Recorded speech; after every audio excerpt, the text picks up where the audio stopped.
안녕하세요. 오늘 2023년 11월 23일 목요일입니다. 함께 보실 말씀은 욥기 18장 1절에서 21절까지 말씀입니다. 많이들 안 보고 계시지만 욥기의 구조는 새 친구들이 등장해서 욥에게 비난과 정죄, 그 후에 욥의 대답과 기도 이렇게 이어진다고 보시면 됩니다.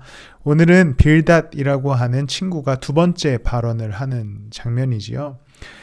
빌닷의 발언에서 보이는 문제가 있습니다. 계속해서 제가 이제 각 친구들의 발언에서 문제를 찾고 있는데, 먼저 첫 번째로 어떤 문제가 있었냐면 이게 욥의 꾀 때문에 생긴 일이다. 욥이 선택하고 욥이 결정한 일들 때문에 욥이 고통받고 있는 거다라고 얘기하는 거죠.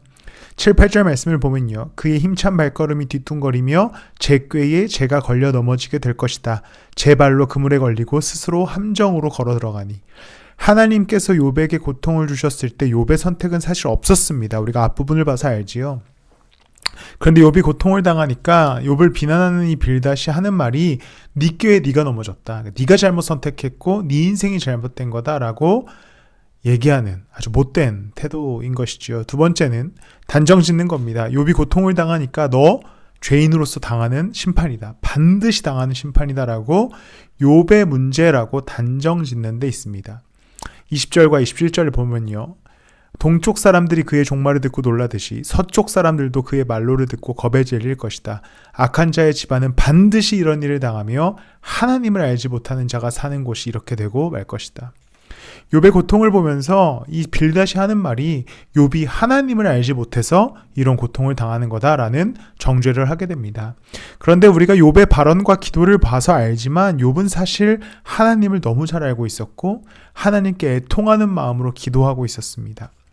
욥의 고통 때문에 빌닷은 그저 자기의 판단대로 욥은 자기 선택에 의해서 무너진 삶이며, 또한 욥은 하나님을 알지 못하는 자다라고 판단하고 있는 것이죠.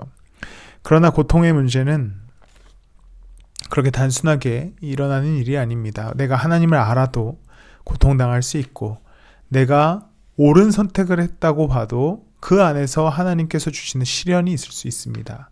우리가 다른 사람을 볼 때도 그런 눈과 판단으로 나아가서는 안 되고, 내 삶을 바라볼 때도 내 실수, 내 문제로만 바라볼 수는 없습니다. 그저 우리가 해야 할 일은 일하시는 하나님을 믿고 하나님을 아는 지식 안에서 열심을 내어 우리의 인생을 살아가는 것에 있는 것이지요. 그렇게 되어지기를 소망합니다. 기도하겠습니다. 하나님, 우리가 하나님의 뜻을 따라 살아가는 동안에도 때로는 시련과 고통을 마주할 때가 있습니다.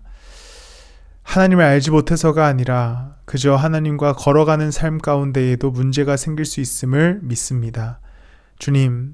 주님을 믿사오니 그때마다 건전해 주시고 정죄하지 않게 하시고 기쁨으로 주와 걷게 해주세요. 감사하며 예수님 이름으로 기도드렸습니다. 아멘.